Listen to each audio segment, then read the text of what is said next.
नबी पाक सल्लल्लाहु अलैहि वसल्लम एक दरख्त के पास से गुजरे जिसके पत्ते खुश्क हो चुके थे। हजरत अनस बिन मालिक फरमाते हैं कि आप सल्लल्लाहु अलैहि वसल्लम ने अपना असा उसको मारा, यानी छड़ी मारी, तो उसके खुश्क पत्ते सारे के सारे बिल इत्तिफाक झड़ गए। फिर आप सल्लल्लाहु अलैहि वसल्लम ने फरमाया, जो बंदा ये कलिमात पढ़ेगा, सुबहानल्लाहि वल्हम्दुलिल्लाहि वला इलाहा इल्लल्लाहु वल्लाहु अकबर, उस बंदे के गुनाहों को भी अल्लाह ऐसे ही झाड़ते हैं जैसा कि इस दरख्त के पत्ते झड़ गए हैं। ये तिरमिज़ी शरीफ की हदीस नंबर 3533 है। इसी तरह हजरत अब्दुल्ला बिन अमर बिन आस रजी अल्लाह अन्हु फरमाते हैं कि नबी पाक सल्लल्लाहु अलैहि वसल्लम फरमाया, खित्ता ज़मीन पर जो शख़्स भी ये कलिमात पढ़ेगा, कौन से कलिमात? सुब्हानल्लाहि वल्हम्दुलिल्लाहि वला इलाहा इल्लल्लाहु वल्लाहु अकबर वला हौला वला कुव्वता इल्ला बिल्लाह, तो उसके अल्लाह गुनाह सारे के सारे मिटा देंगे, अगरचे वो समंदर की झाग के बराबर ही क्यों ना हो।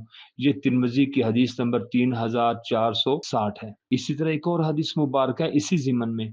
ये जो हदीस है इसकी शान है इन कलिमात की, सुब्हानल्लाहि वल्हम्दुलिल्लाहि वला इलाहा इल्लल्लाहु वल्लाहु अकबर। इस ज़िमन में एक और हदीस मुबारक है। हज़रत अब्दुल्लाह बिन मसूद रज़ियल्लाहु अन्हु वो फरमाते हैं कि रसूलुल्लाह सल्लल्लाहु अलैहि वसल्लम ने फरमाया, असरा व मेराज की रात मेरी मुलाकात हज़रत इब्राहीम अलैहिस्सलाम से हुई। तो उन्होंने कहा, है मोहम्मद सल्लल्लाहु अलैहि वसल्लम, आप मेराज से वापस जब अपनी उम्मत में जाएँगे ना, तो अपनी उम्मत के लोगों को मैं इब्राहीम अलैहिस्सलाम का सलाम पहुँचा देना और उन्हें आगाह करना कि जन्नत की मिट्टी बहुत अच्छी है, उसका पानी इंतहाई मीठा है, उसकी ज़मीन बहुत ही ह हमवार है। लेकिन अपनी उम्मत को ये भी कहना कि पैगम्बर इब्राहीम अलैहिस्सलाम कहते थे कि जन्नत में शजरकारी का बेहतरीन मौका है, और जन्नत में शजरकारी कैसे होगी, जन्नत में दरख्त कैसे लगेंगे।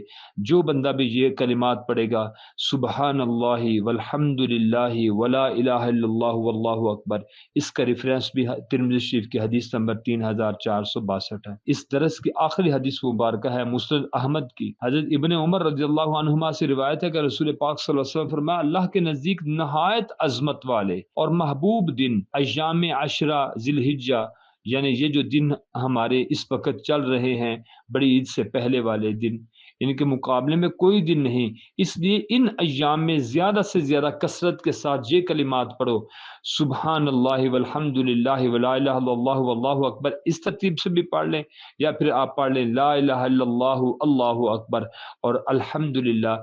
इन कलिमात को कसरत के साथ पढ़ो।